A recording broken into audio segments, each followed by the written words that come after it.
qui a été, si on peut dire, crescendo. Quel est ce secret-là? Surtout qu'on sait que malheureusement le joueur local trouve un peu de difficulté, surtout le dernier match.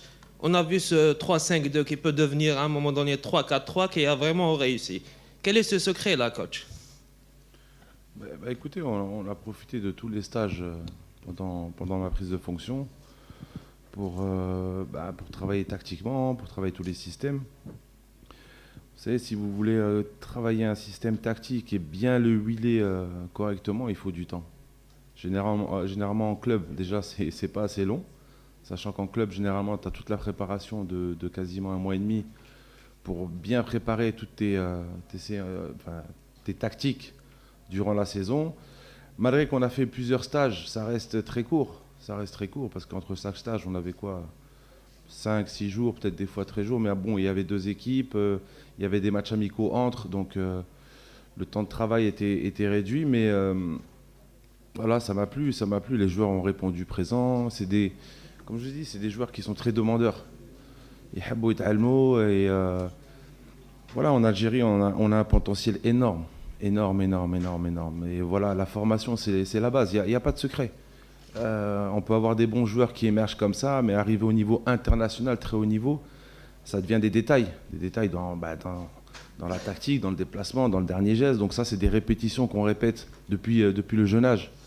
Et c'est pour ça que je suis fier d'eux, parce que malgré ce peu de temps de travail, entre guillemets, c'est des joueurs qui sont très, très à l'écoute, qui essayent de faire des choses. Certes, on n'a pas le temps de les répéter tout le temps, parce qu'il faut du temps. Là, on parle de semaines, de mois, pour être vraiment parfait. Mais dans l'ensemble, voilà, ça s'est très bien passé. Après, peut-être dans le dernier geste, voilà, il y a peut-être un côté aussi pression. Des joueurs qui n'ont pas l'habitude de compétition internationale, de représenter l'Algérie comme ça, devant autant de monde. Il y a quasiment 40 millions de personnes qui regardent un match, donc imaginez la pression chez les joueurs. Donc voilà, c'est un travail d'un entraîneur, c'est un travail des joueurs, et alhamdoulilah, ça marche. On peut mieux faire. Et j'espère que de match en match, ils se lâcheront et ils prendront conscience qu'ils ont la qualité de faire ça. Parce que, moi je le dis, je le répète, vous ne vous rendez pas compte le temps qu'on perd en Algérie de préparer cette jeune génération. Il y a un potentiel énorme. Donc j'espère que cette CHAN, ce CHAN, pardon, ça fait 2 ans que je dis la CHAN, ce CHAN, pour ouvrir les yeux à beaucoup de présidents de clubs en Algérie. Et c'est le but, justement, c'est des événements comme ça pour prendre conscience. Aujourd'hui, on a une volonté politique. Regardez les stades que l'État a fait, tout ce qui met à disposition pour le Chab. Et on a vu notre président de la République, et voilà, quand il parle de stade, il a dit c'est pour le Chabab.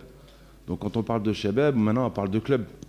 Donc il faut que les présidents prennent conscience que l'avenir du pays, l'avenir des clubs passe par des formations. Et certes, s'ils sont patients, dans quelques années, ils seront très heureux, dans 5-6 ans, d'avoir toujours une génération qui éclot, et puis aussi de les vendre en Europe. Donc c'est aussi un business plan qui se met en œuvre.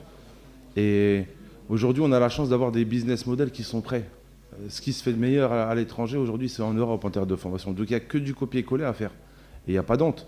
Donc voilà, j'espère que ce CHAN sera une opportunité pour réveiller les consciences et de préparer l'avenir.